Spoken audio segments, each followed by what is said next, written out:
comfortably zoned with the Zigzag Man in Alameda, California, pushing on the doors of life marked pull and fighting the unholy trinity as we go.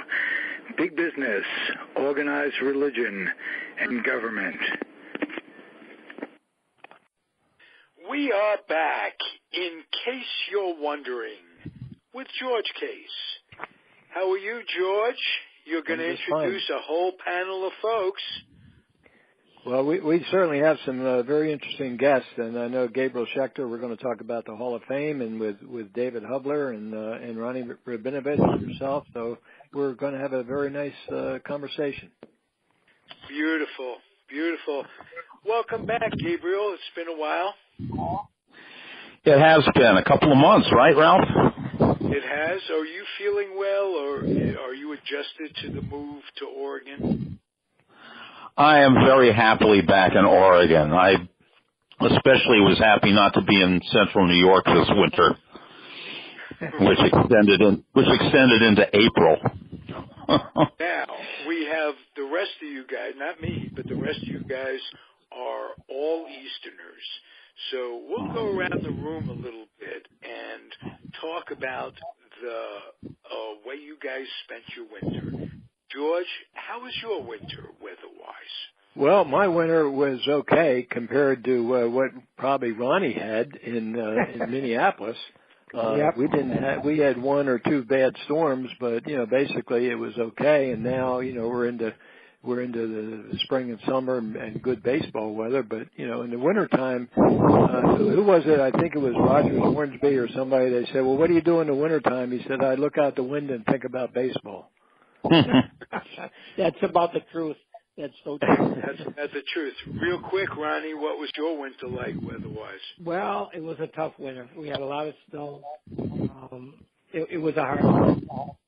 It was probably one of the toughest winters I've seen in a long time, including a big snowstorm on April 15th, maybe 22 inches of snow. So, a blizzard. Catch that date, April, and within 2 or 3 days of that, it was 90 degrees in Minnesota. Am I correct?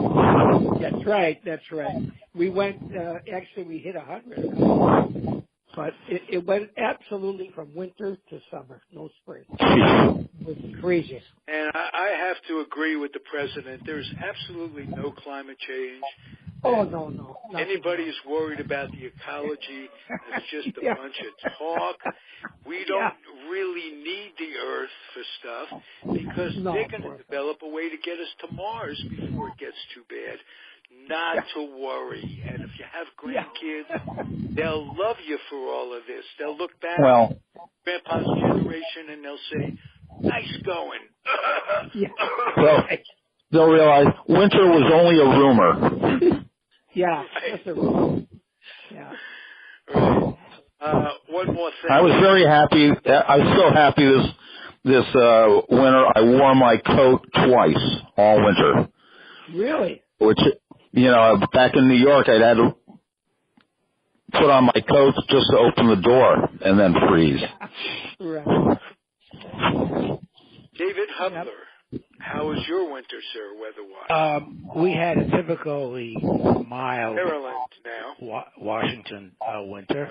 We had one snow that didn't last, but it was enough to panic a lot of people, which it usually always does. And then it was gone, and that was the end of it. Even though the weather forecasters kept telling us a big storm is on the way, never materialized. So I'm happy.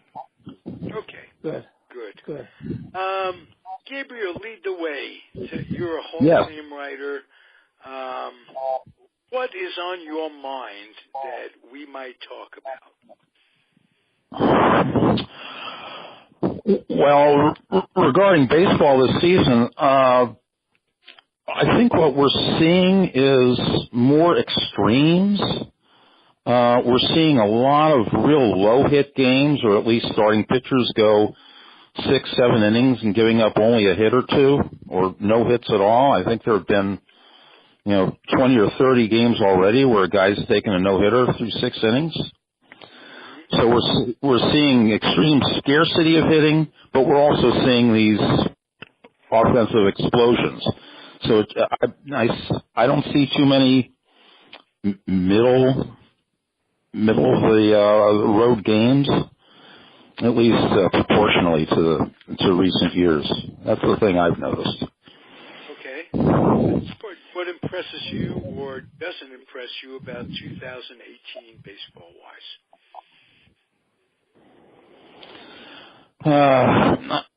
One thing I do like is that they got rid of a lot of those conferences on the mound. I think the limit on conferences has helped the pace of the game. I haven't been to a major league game this year, so I don't know what it's like in the ballpark when you have all that dead time between pitches. But it had really bothered me. Excuse me? Hear it on the radio, I'm sure, or you watch it on TV. Yeah, well, in recent years, it really started to piss me off to see a catcher going out to the mound for a conference on an 0-2 pitch. What could you possibly need to say on an 0-2 pitch? It had gone to an absurd extreme, and I think the pullback on that has been a help, at least as a casual spectator. Okay. George Case, anything about 2018 that either impresses you? Yeah, I mean, I'm a little bit, as all of you know, I'm a little bit old school. So, all these 100 pitch limits and all that stuff, that bothers me. But, that's the way the game's played today. But, it's a different world. The managers feel that if they go by the book and the pitcher can throw hard for 6 innings, and when he reaches his 100 pitch limit, then they bring in the middle reliever, or then they bring in the setup guy, or then they bring in the closer.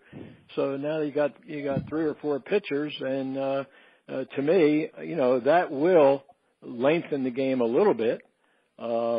Certainly the conferences on the mound, eliminating a lot of that will shorten the game. But, that's the way the game is played today. And it's something that I think we all have to get used to. When my dad was playing and the era that I grew up in, baseball games were played in less than 2 hours. I mean, today you got games that are going 4 hours.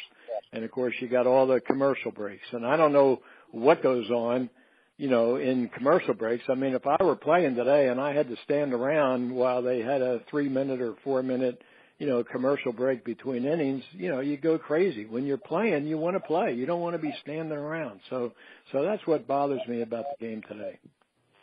Okay. I wanted to run something by Gabriel that I've talked about on a previous podcast a little bit. And okay. That is pitch in regard to the pitch count.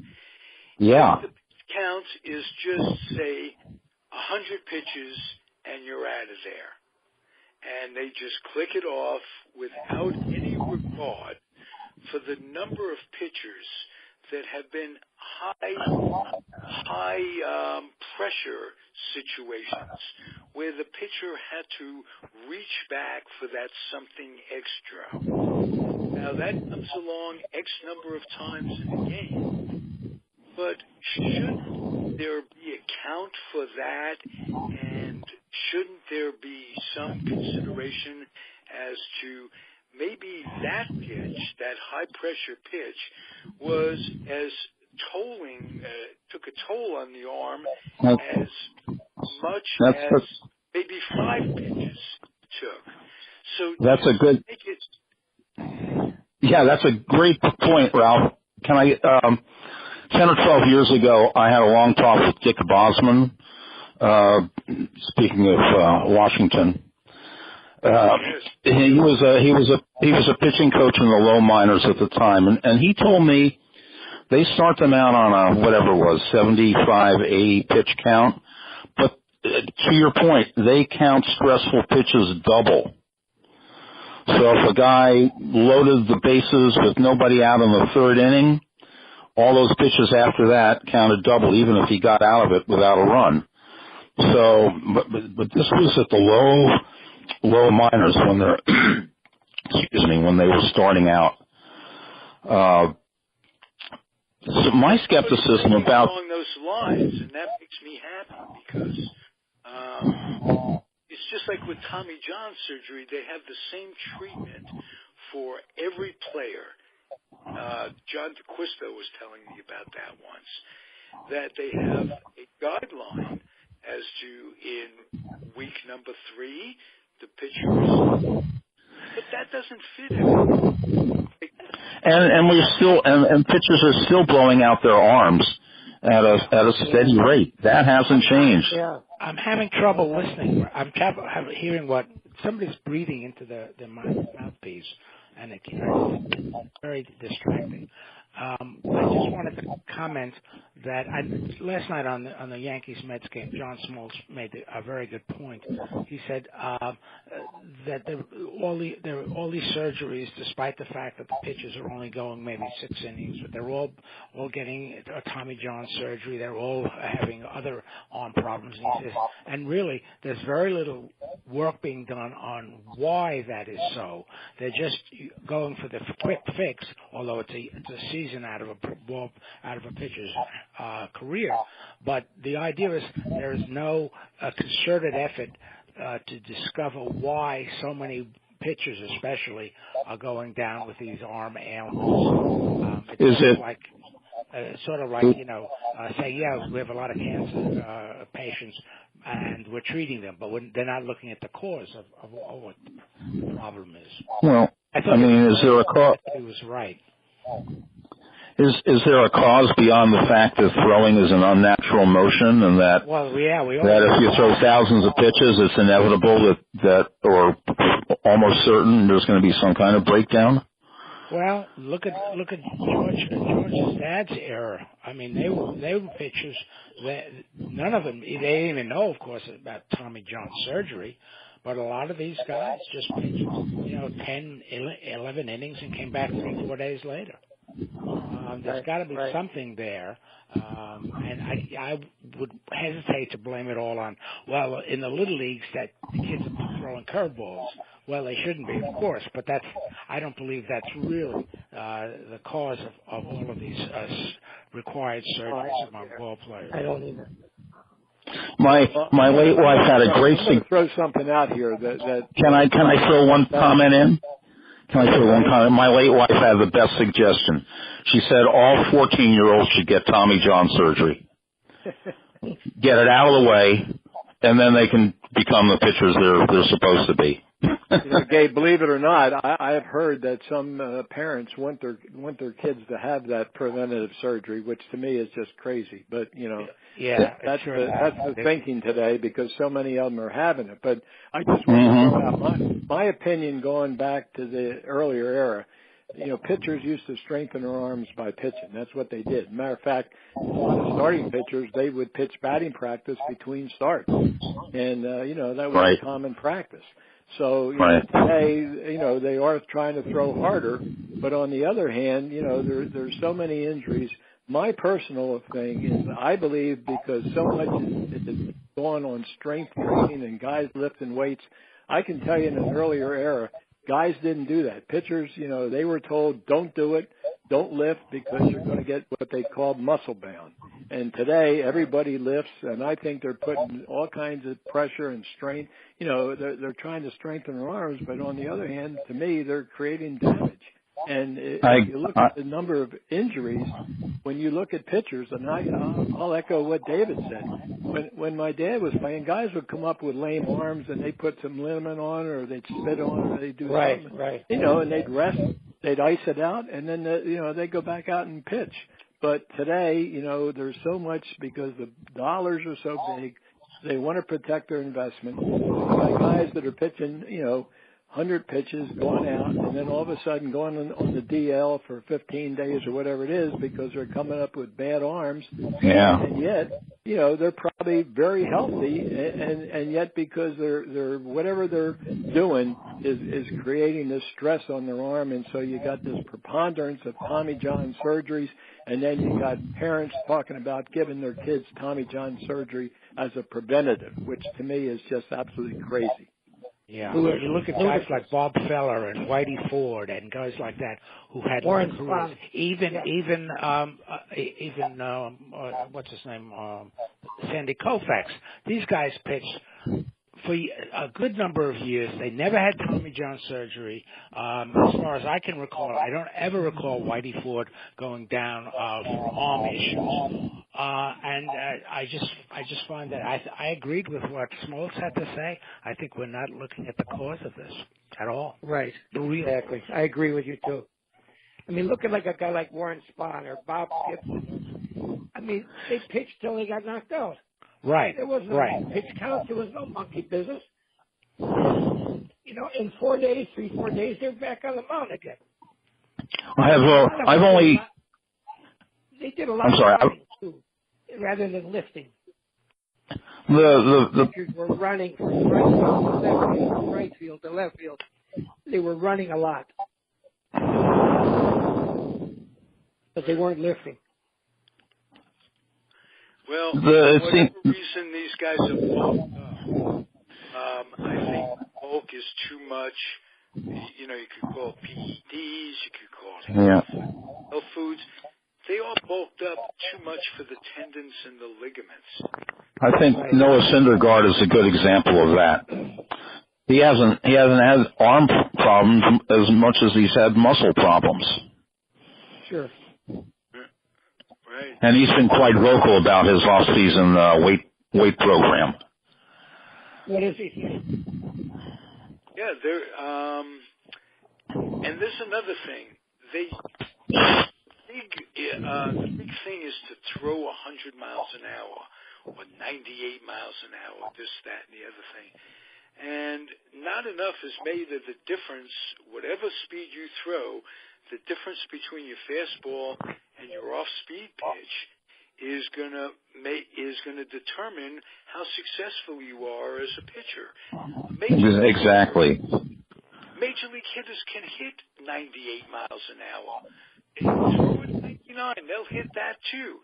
But if you have an off-speed pitch and they don't know it's coming, then you... Yeah, it's contrast and speed. Right. Contrast and speed is what does it. Guy pitches 92, but his off-speed is maybe 79. And that guy, Bobby Shantz kind of guy, would be just as effective as the guy that pitches 99 and his so I think it might bounce back in the other direction. I think there will be a school of pitchers that comes along realizing that batters have now adjusted their swings to get a nice uppercut to hit that fastball, and they'll rediscover deception and pace. Right. I think it will happen. By advancing runners and punting and stealing games, and everybody will go, "Oh my God! Wow! Look what they did." The Royals did that. Yet they scored 4 runs. How did that happen? That's what the Royals did the year they won the series. They made contact. They had fewer walks and strikeouts than any team in the majors. And they just kept putting pressure on them. Because it like the commercial went, home run hitters drive Cadillacs or whatever. I think that was Ralph Kiner. Ralph Kiner, yeah. Yeah, but the cool guys hit home runs, and chicks like power, and this, that, and the other thing. So it's a matter of marketing, and it's where it's what they look for to attract fans. I guess. I mean, Ralph, remember the promo that Greg Maddux and Tom Glavine, I think, did for the Chick Stiggs a long ball? I thought that was brilliant because those were two pitchers who preyed on hitters who were trying to hit the long ball. And that's how they built their success. So I like the fact they were marketing the long ball. Yeah, keep getting hitters going for the long ball because we can handle them. Yeah. One last word about Tommy John surgery. Jordan Montgomery just underwent Tommy John surgery, a Yankee starter, and he's only been in the league a couple of years. I mean, it's not like he had a long career and his arm finally gave out. So there's something there that we don't know. And the surgeon That's a good point. Well, are mechanics being blamed for any of this? Guys throwing across their bodies and what have you? And, who knows? I certainly don't know. I can't pinpoint it. I'm in no position to pinpoint it. I've always thought of a pitcher's arm as just a ticking time bomb, and a pitcher whose time bomb doesn't go off, like a Greg Maddux or a Glavine, is lucky, just plain lucky. I think this is an existential thing. I don't think there's a particular emotion that's causing it. I think it's endemic and largely unavoidable. But that's a good point that it's happening earlier now. Yes. That it's happening earlier in their careers, suggesting there's some major flaw in thinking on this. Especially when you consider that in George's dad's era, it took a good few years in the minors before these guys came up to the majors. Montgomery and guys like that, a year or two in the minors, and boom, they're into the majors already. So it's not like they've had an extensive pitching career in the minor leagues prior to arriving at the major leagues. Although if they've been college pitchers, they pitch a lot of innings and they're abused pretty badly because the staffs are shorter and they pitch with less rest. So if they've pitched 3 or 4 years of college ball, that's the equivalent of being in the minors, I think, in terms of wear and tear. Well, I have to agree with you there, Gabe, because it had been when my dad was playing, very few ball players went to college. Today, just about all of them. So in the old days, guys would work their way up in the minors, and they might start at D or C or whatever it is, and maybe 3 or 4 or 5 years in the minors before being brought up to the major leagues. Today in college, a lot of them are getting very good coaching, and they are pitching and playing, at high caliber. And a year or two in the minors, if even that, and then they're ready for major league. So, there is a lot of that going on. Now, one of the big differences, though, is that pitchers used to take care of themselves and really used to, I remember my dad telling me about Dutch Leonard, the great knuckleball pitcher with Washington. He would sleep at night in no air-conditioned room with a sweatshirt on just to take care of his arm. And, today, because it's a different world and there's so much involved with mechanics and studies and all that. But I go back to my point again. I think all this extra weight training is really putting stress on arms, and the arms can't handle it. And so that combined with pitching is causing this great preponderance of arm injuries with pitchers. Right. Yeah, I agree. And I don't think pitchers were made to throw 100 under the best of circumstances. So the stress that just trying to throw 100 puts on a pitcher is something. And you guys mentioned college baseball. Coaches it's a big money thing now with coaches. You got to win. And I think there are still coaches out. As a matter of fact, I put an article up on the Comfortably Zone site on Facebook about this, I can't think of his name, big-time college coach who absolutely abuses pitchers at this point. And that's part of it. These guys need to be rehired, and they need to win to be rehired, and they really care more about that than they do about the pitcher who's soon going to be gone. So, very true. Ralph, if that's the case, that's a very, very, questionable, guy that does that, because, if somebody's doing that guy shouldn't be coaching, because, you got to be able to understand your players and understand the game And I can remember, as a little kid, my father screaming at me, "I don't want you throwing curveballs." And I never did. I never learned to throw a curveball until I was 16 or 17 years old. Now, I can understand, you get into college and the guys are throwing curveballs and fastballs up in that hundreds or whatever. But, a college coach has to be able to, these are kids. He's got to be able to take care of them. And if he's abusing them to better his own career, then I'd suggest he find another career, because coaching college baseball isn't right for him. I agree with you.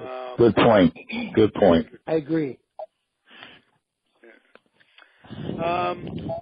Can I say one thing has always struck me as counterintuitive or productive. Back when we were all growing up, before the free agent era, when a team could own a pitcher, could own a Bob Feller forever. That's when they pushed these pitchers. I mean, Sandy Koufax pitched 2 complete games in spring training in 1965. Think about that. In spring training, they pushed these guys and pushed them when they had them forever. Today, when teams bring players up and know they might be gone in 4 years as soon as they can become free agent, now they're trying to nurture these guys, are they? Or are they trying to get as much as they can out of them while they have them there?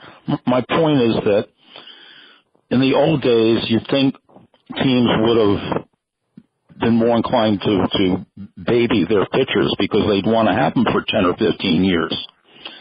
And today they'd be more cynical and abuse them. It seems to work the other way, though. It's always puzzled me. Very good point.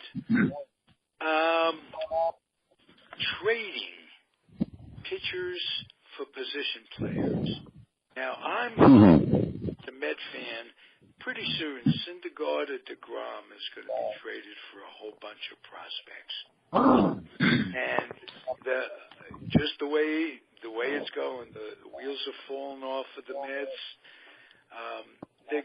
They're just gonna break it all up. That's my guess. My point is that such a bad idea to trade a pitcher for a position player? All the trades that have ever been made, most trades work out better when you acquire a position player and trade a pitcher. So, Lou Brock for Ernie Broglio, for instance. Right. Orlando Cepeda was for Ray Sadecki. Ray Sadecki, exactly. Yeah. Not taking away anything. Both of those. Nolan Ryan for Jim Fregosi. Oh well, that one hurt. You could have brought up a number of them. That one hurt. Sorry, Ralph. That's all right. I'll live. I've developed the thin skin. It's probably been 50 years since that trade was made. And ironically, it seemed like a terrific trade on paper for the Mets. There was another kid, named Rose that they acquired. Don Rose, yeah. Right. Leroy Stanton. Right. And I happen to think that Ryan would not have become Nolan Ryan in New York. I really think so. He and his wife were small town kids from Texas. I don't think they felt comfortable there. I think the Mets had no clue how to develop him. They tried to teach him a changeup when he was 20 years old. And I don't think he would have succeeded there. So, but we don't know. I mean, that's just my hunch. So it did seem like a good trade at the time. As it turns out. And, Fregosi was a terrific shortstop with Los Angeles, with the Angels. He just got old in a hurry, the way I see it. Some guys, especially back then, 32, 33, boom, it's over. But, Ralph, there's also the fact that guys tend to get older as soon as they're traded to the Mets. Joe Torre, Roberto Alomar, there are a lot of examples. Well, they started out as an old franchise to begin with. Yep. They have had their day. I can't. I'm coming off a weekend where they're playing the Yankees in a series, and they are just pathetic. They're at a point where they're pathetic. Everything that can go wrong goes wrong. Cespedes, he's in a minor league stint yesterday in a rehab thing after he's been out maybe 2 or 3 weeks now, and they really need him back. They debated, should we bring him up or should we activate him for the series? Should we send him out? I think they did a great thing. They send him out for a little bit of rehab. They send him to Trenton. He hits 2 doubles and pulls a hamstring again or pulls a quad again, and you got to start all over again. How do you deal with the rash of injuries that have just been beyond belief? Coming into this year, my buddies and I, who are Met fans, are talking and say, well, we won't have as many injuries as last year, which is what, isn't that what we said last year? And sure enough, seems like every year by June they're down to 2 guys from their opening day lineup. Right. And you know what? Everybody's blaming Alderson. Every move he made along the way, we as Met fans all liked.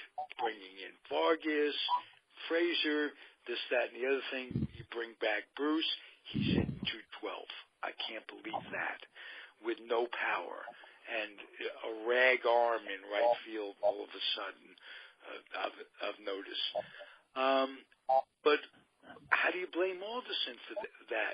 He goes out and he changes the entire training staff, the medical staff. Yeah. And they still have it, and they still have as many injuries, if not more. So could they be jinxed? And for what? There must be 50 reasons to think that they could be jinxed. Having donors, that would be reason to have a jinx against you. Having Doubleday, when he owned the team, he was the partner of Wilson, made anti-Semitic remarks in New York. Owning the owner of the Mets. Not a great idea. It's been a tough franchise to follow and love over the years. But I have so many Met hats, I couldn't burn them all if I wanted to. Not enough big lighters to burn all my Met hats. You know, I've been a Mets fan since the creation of the franchise. But most of the time I've lived far from New York, and I've just moved back to the west from New York, and there was a different feeling among the Mets fans right around the city, this kind of defeatist, oh, yeah, there they go again, down the tubes mentality that I myself have never felt, except for the 7 years when I abandoned the franchise after the Seaver trade.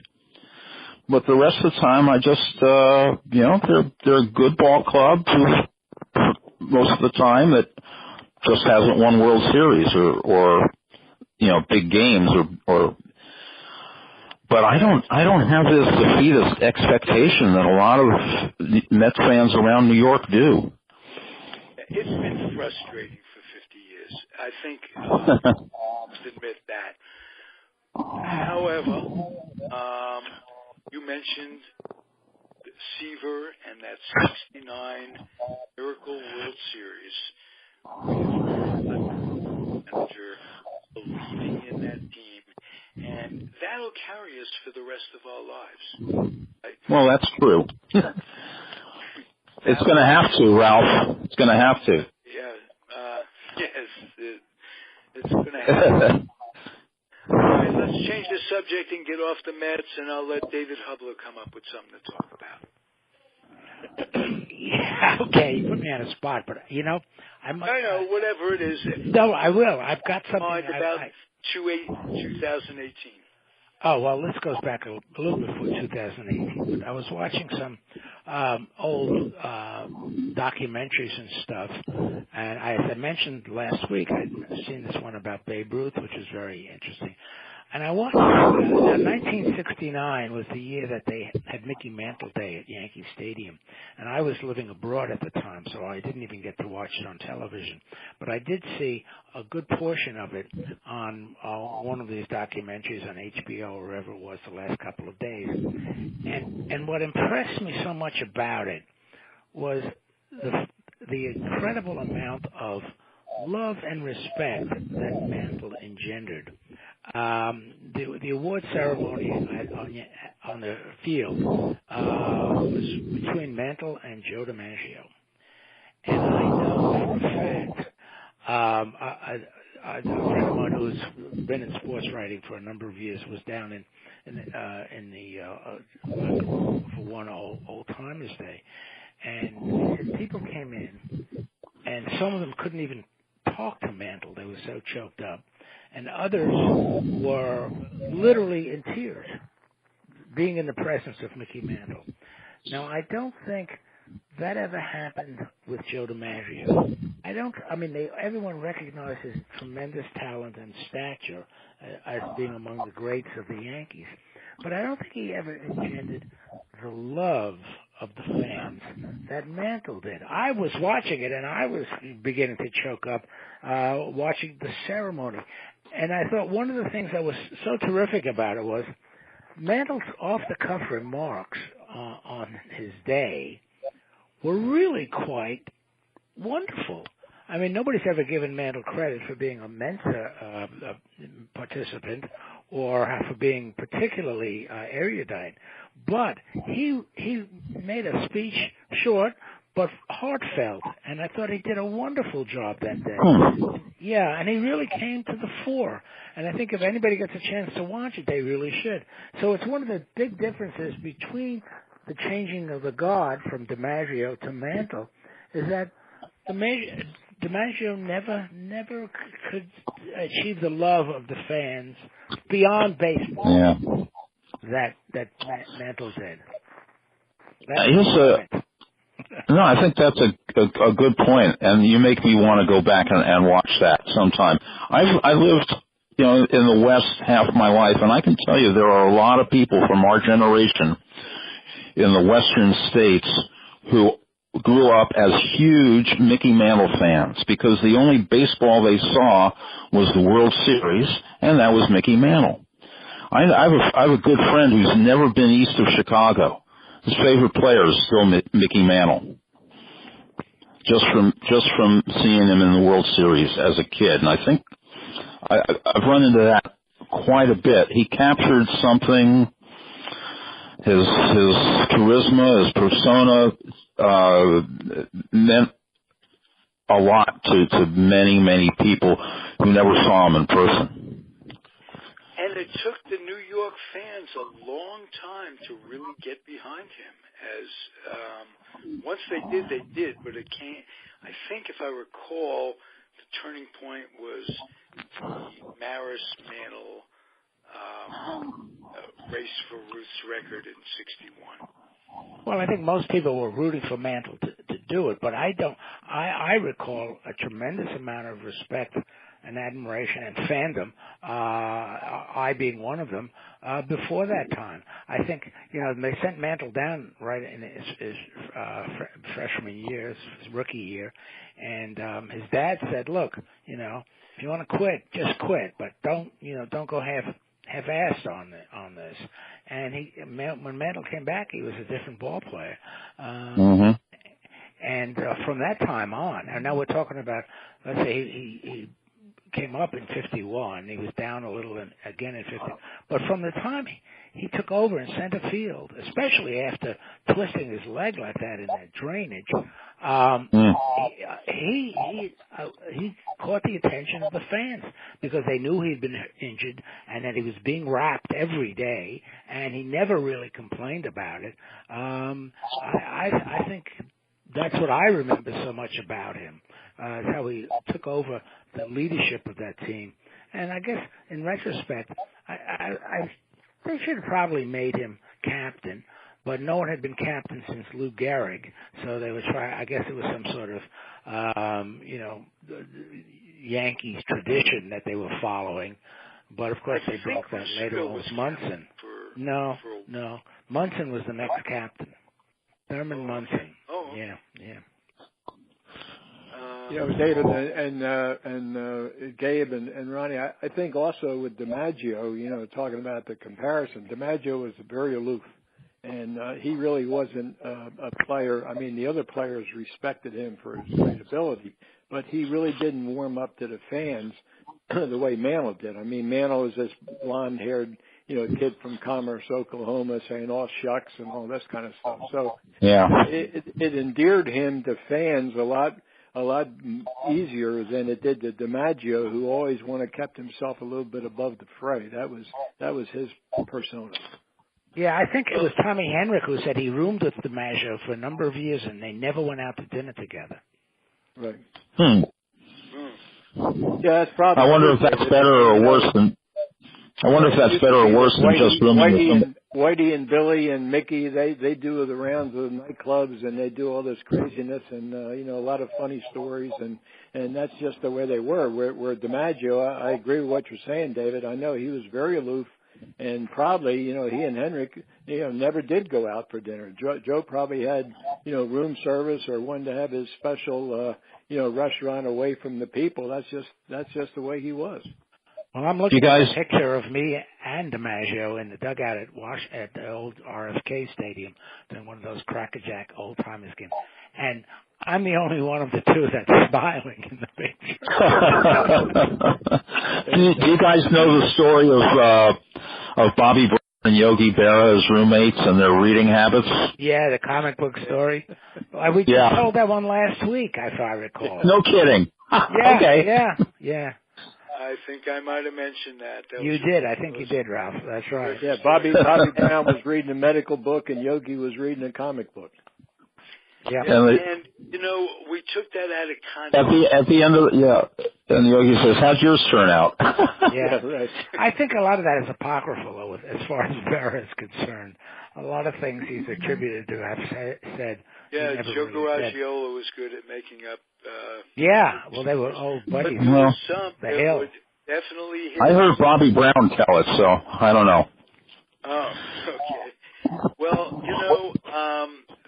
then that gets to the certain we're all getting up authenticity there in years a little bit, and the story was taken out of context because I was talking last week about having done this for about 6 years now.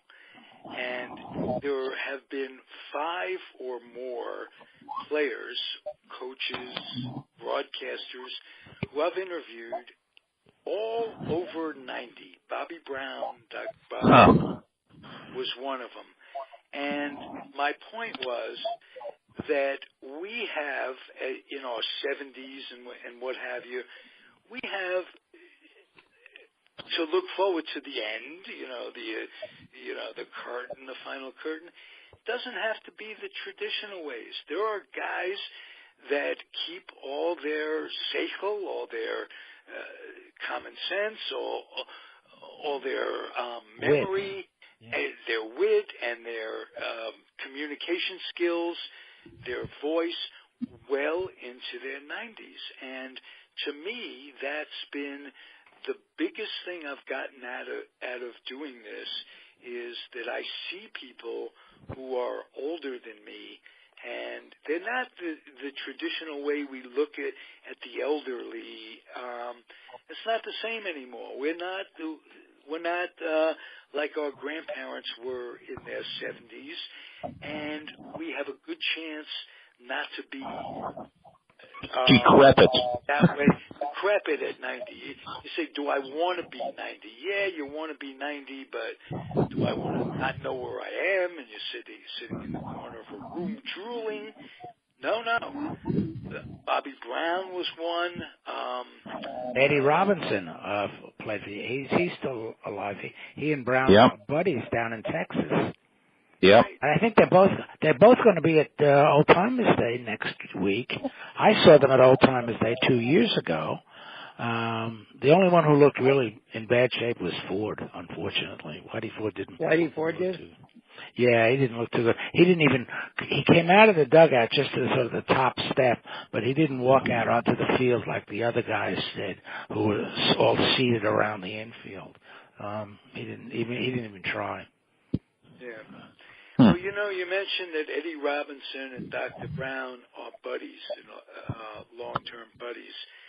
And it's my contention that when Whitey Ford started going downhill was right around the time that Yogi passed.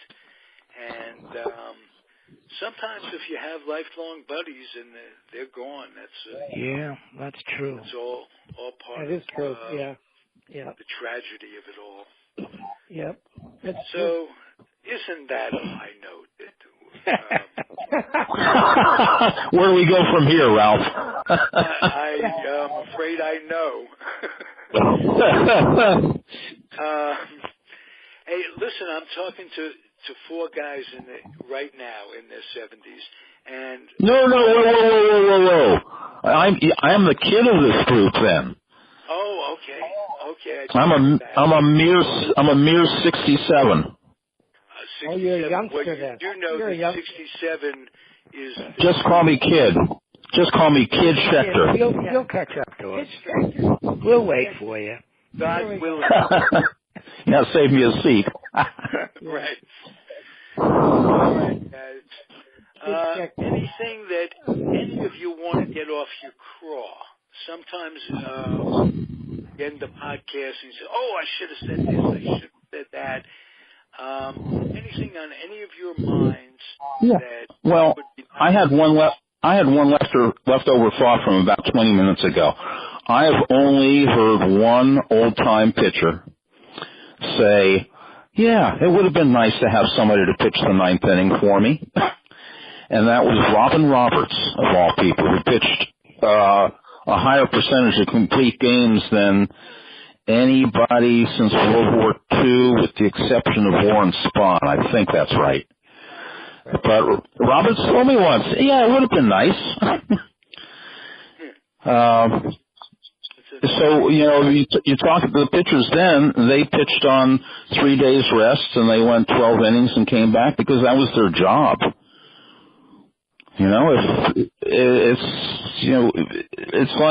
It's like blaming Trevor Hoffman because most of his saves were only 1 inning.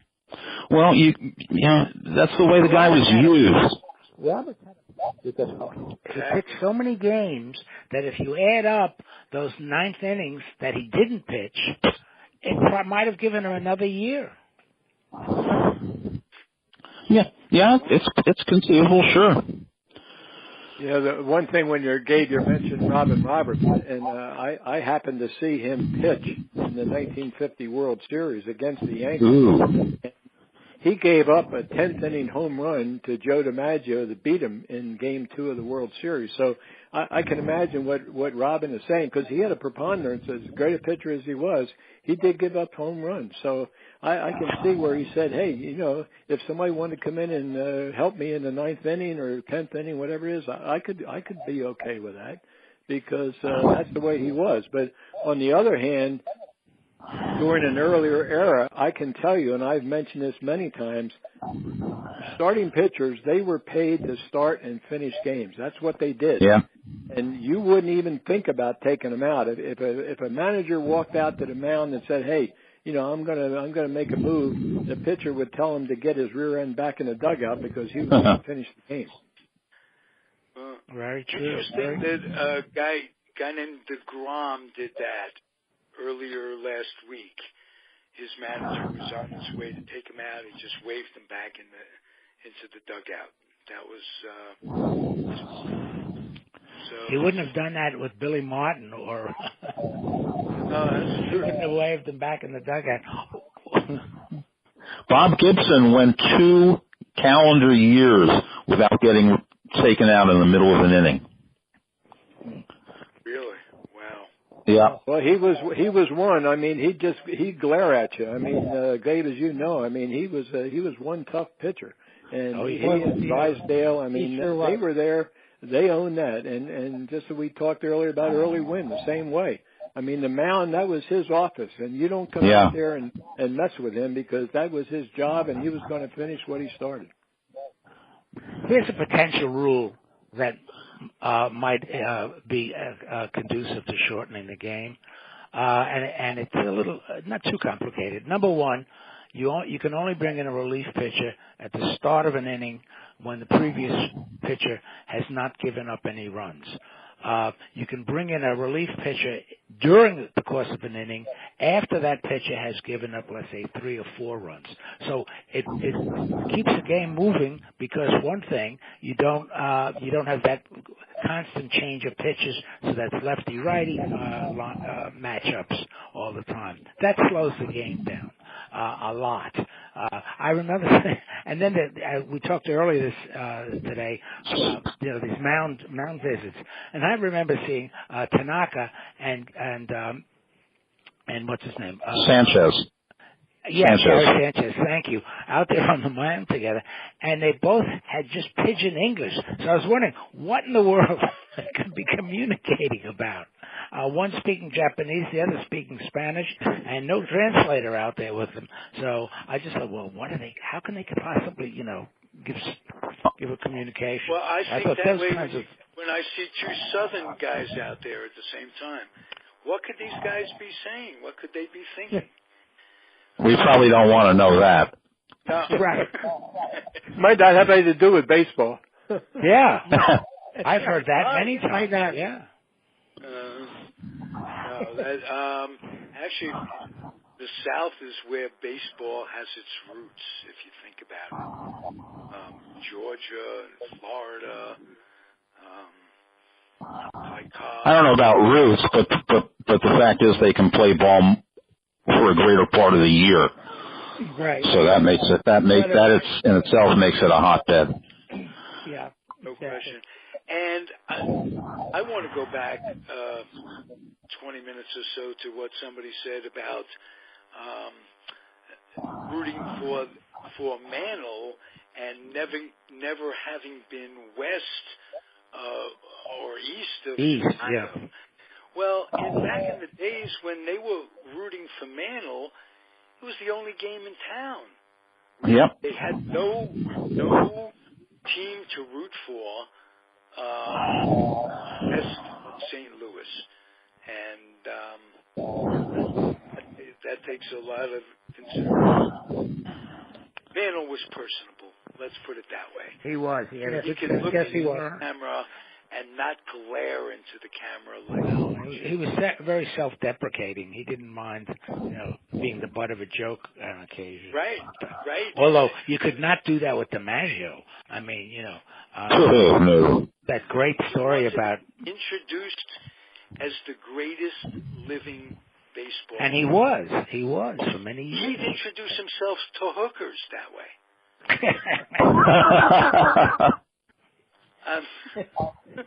Is that I had heard that one before, right? Before Maryland or after Maryland that he needed hookers? Or including Maryland, you could say. But that's not right. I know. Look, I'm the guy who has a lifelong philosophy of going Dutch with hookers. It'll only serve you well. Anyway. Another conversation stopper. Way to go, Ralph. Here I go again. I'll do that, but I'm trying to at least include all the participants. Ronnie, what's happening? What are you thinking about?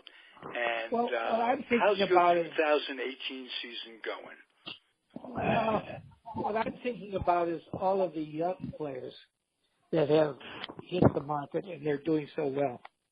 There's a lot of young players out there in the last, the last year or two that are really doing well. And it used to be that way that they would come up from the minors and they would just once in a while they'd be in the lineup, but now it seems like there's so many that are just they're jumping in and running. They're just going on with it. It's amazing. That bodes well, though. Yeah. And George, how about you? Do you want to take us out? Do you want to add something to it? I think we've had a really nice conversation. I've enjoyed it, and I've got to be back on here in about an hour for another session with a gentleman I know. So I'd look forward to it, Gabe. I always enjoy hearing your conversation, and David and Ronnie and Ralph. It's always enjoyable for me. So look forward to talking to you again. Okay, and David and I will be doing a podcast in conjunction or on the other line, the other studio. In 30 minutes. Podcasting. Best 2 out of 3? Best 2 out of 3. So, George, good luck with that. Tell me about who your guest is.